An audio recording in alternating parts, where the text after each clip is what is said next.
Halo anak-anak, selamat pagi. Hari ini bertemu lagi dengan Ibu dalam pembelajaran prakarya kelas 7. Materi kita hari ini mengenai produk dan proses kerajinan bahan serat. Mari kita lihat materi yang akan kita pelajari hari ini adalah yang pertama, syarat perancangan produk kerajinan. Yang kedua, proses perancangan produk kerajinan. Yang ketiga, produk kerajinan serat tumbuhan dan serat hewan. Kemudian yang keempat, kemasan produk kerajinan bahan serat. Kemudian tujuan pembelajaran kita hari ini tentunya yang pertama, dapat menjelaskan syarat perancangan produk kerajinan. Kemudian yang kedua, dapat menjelaskan proses perancangan produk kerajinan. Kemudian yang ketiga, dapat menyebutkan produk-produk kerajinan yang berasal dari serat tumbuhan dan serat hewan. Kemudian yang keempat, dapat menyebutkan fungsi kemasan produk kerajinan bahan serat. Kemudian, yang pertama kita akan membahas syarat-syarat perancangan produk kerajinan bahan serat.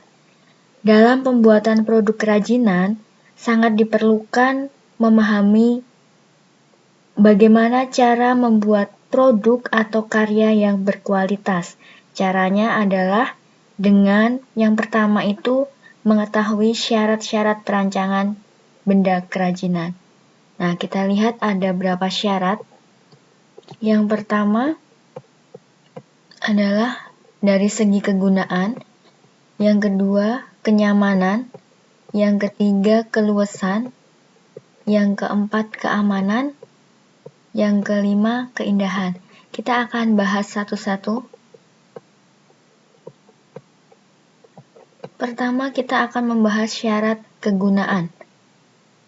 Dalam hal ini, produk atau benda kerajinan itu harus mengutamakan nilai praktis, yaitu dapat digunakan sesuai fungsinya.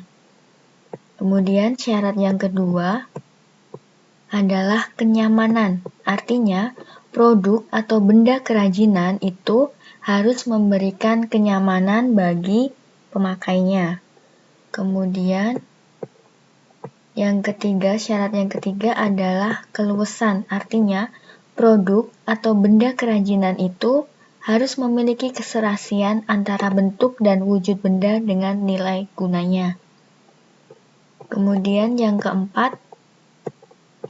syarat yang keempat adalah keamanan.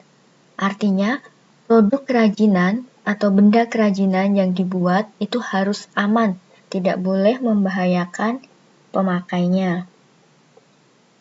Kemudian, syarat yang kelima adalah keindahan.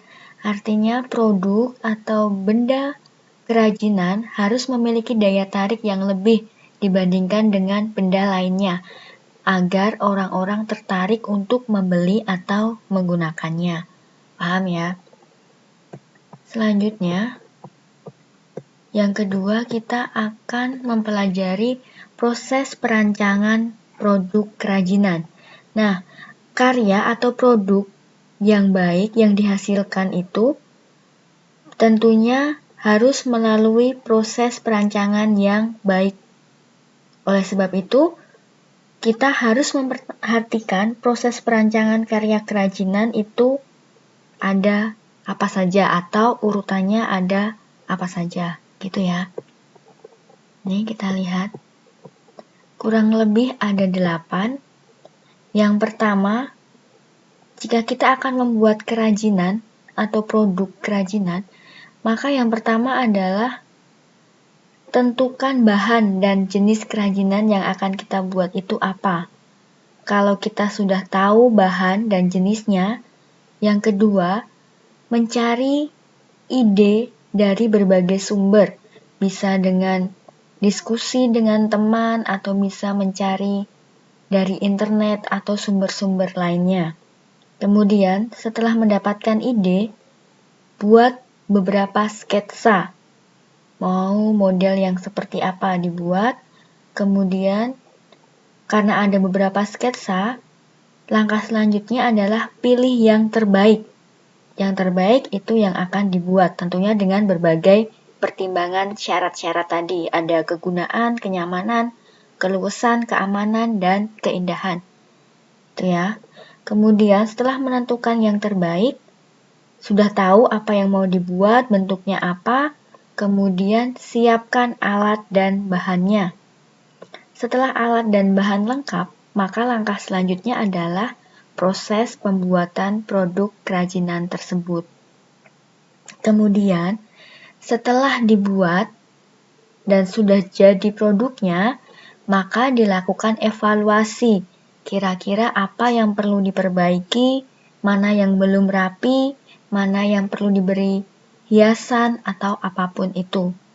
Setelah itu, setelah tahu apa yang harus diperbaiki, maka direvisi atau mulai diperbaiki. Mana tadi yang kurang rapi atau kurang lengkap, kurang detail, begitu ya.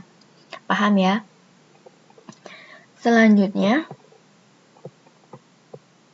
yang ketiga, kita belajar mengenai produk kerajinan dari serat tumbuhan dan dari serat hewan. Kita lihat untuk bahan serat tumbuhan dulu. Pengolahan serat tumbuhan itu cukup sederhana, yaitu dengan cara dikeringkan secara alami dengan sinar matahari langsung. Atau bisa juga kalau daun itu bisa dikeringkan dengan cara disetrika biar lebih cepat kering. Tentunya dialasin dengan kertas bulu.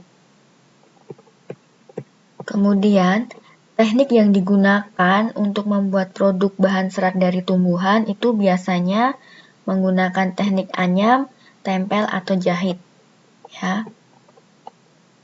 Kemudian, contoh produk kerajinan serat tumbuhan itu ada dompet, ada topi, ada tempat lampu, ada tikar, dan masih banyak lagi. Ibu akan memberikan satu contoh yang lebih detail. Itu contohnya serat dari daun pandan. Ini adalah daun pandan yang masih hidup. Kemudian ini adalah daun pandan yang sudah diambil dari ini tadi ya, sudah hidup, kemudian dipotong, dikeringkan. Nah, ini bentuk dari daun pandan yang sudah dikeringkan.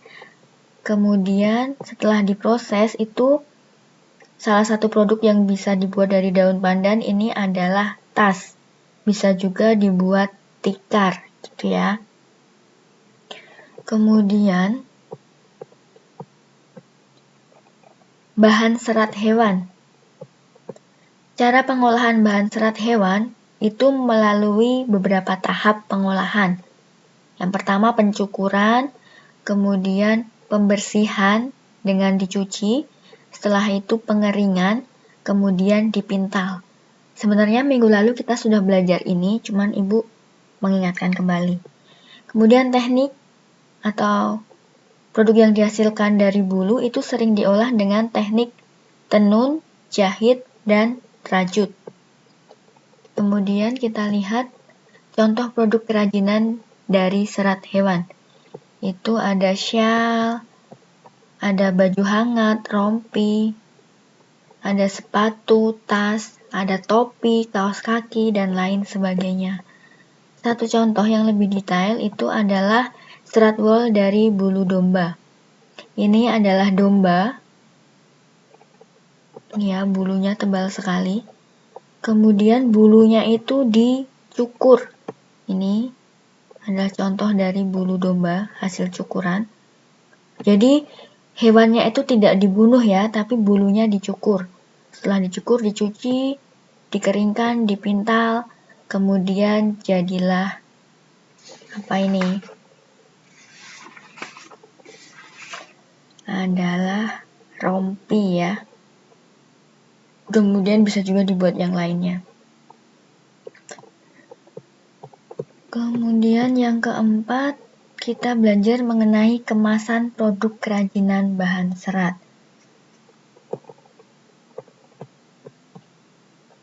Kemasan itu berkaitan dengan penyajian sebuah produk. Dan kemasan itu menjadi bagian yang sangat penting dari sebuah karya atau benda atau produk kerajinan. Kemasan itu memiliki fungsi, diantaranya yang pertama untuk menjual produk, yang kedua untuk melindungi produk, yang ketiga untuk memudahkan penggunaan produk, yang keempat untuk memperindah penampilan produk, dan tentunya pada dasarnya itu untuk meningkatkan daya jual atau untuk daya tarik pembeli untuk bersaing dengan produk-produk yang lainnya, gitu ya. Kemudian hari ini ada tugas, yaitu tugasnya membuat produk kerajinan. Buatlah sebuah karya kerajinan dari bahan dasar serat tumbuhan. Boleh dari daun, boleh dari batang, boleh dari biji, boleh dari buah. Kalian bebas mau membuat apa saja. Ibu akan memberikan contoh yang dibuat oleh kakak kelas kalian. Contohnya ini. Ini adalah beberapa produk kerajinan yang dihasilkan oleh kakak kelas kalian. Sekarang mereka sudah kelas 8. Lebih detailnya ini. Ini adalah tempat serbaguna yang terbuat dari stik es krim. Ya. Bentuknya bermacam-macam ini, tapi satu tempat. Kemudian ini fungsinya ini hanya sebagai fungsi penghias. Kemudian ini fungsinya benda pakai, ini tempat pensil juga, hanya modelnya berbeda. Kemudian ini, kalau ini Ibu ambil contoh dari internet. Ini figura yang terbuat dari batang daun ya. Jadi kalian bebas mau membuat figura, mau membuat tempat pensil seperti contoh tadi, atau mau membuat yang lainnya, boleh. Cari bahan yang mudah ditemukan. Cari dulu di rumah ada apa yang kiranya bisa dibuat, boleh dibuat. Kalaupun harus beli, silahkan belinya Ibu anjurkan untuk melalui online ya. Kemudian aturannya diperhatikan baik-baik. Tugas itu dikumpulkan di classroom dalam bentuk kolase foto atau video yang berisi pertama, persiapan alat dan bahan, kedua, proses pembuatan, ketiga, hasil akhir produk yang kalian buat, kemudian yang keempat, kalau kalian membuat kolase foto, silahkan diedit, diberi nama, kelas, dan nomor absen. Kalau membuat video di bagian akhir video atau di bagian awal video, silahkan berikan juga nama, kelas, dan nomor absen.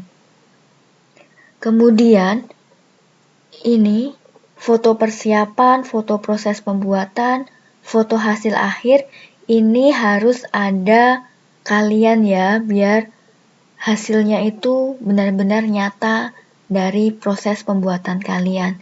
Nanti kalau tidak ada foto kalian, Ibu bisa curiga siapa tahu yang buat bukan kalian. Siapa tahu ambil dari internet tinggal dikumpulkan ke Ibu.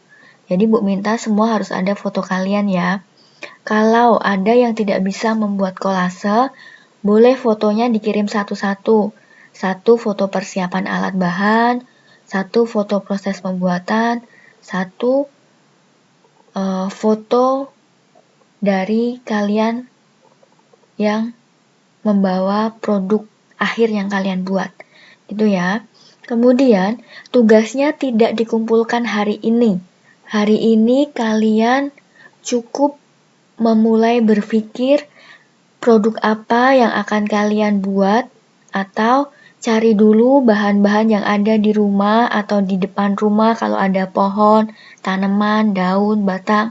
dilihat dulu, baru dipikirkan mau membuat apa. Kalau sudah tahu, baru dicatat alat bahannya itu apa saja, kemudian disiapkan. Kalau sudah siap, baru dibuat. Nah, di tugas itu akan mulai bisa diupload pada saat tanggal 17 Agustus. Dan batas pengumpulannya itu tanggal 24 Agustus ya. Kalau kalian mengumpulkannya tanggal 25 Agustus, berarti sesuai kesepakatan yang kita buat atau sesuai komitmen yang kita buat, maka nilai akan dikurangin 2. Begitu ya. Apakah ada pertanyaan? Jika ada pertanyaan, silahkan seperti biasa, tanyakan di classroom atau tanyakan melalui grup WhatsApp atau secara personal chat. Paham ya anak-anak? Sampai di sini dulu pembelajaran kita hari ini. Tetap menjaga kesehatan dan tetap semangat ya. Tuhan memberkati. Selamat pagi.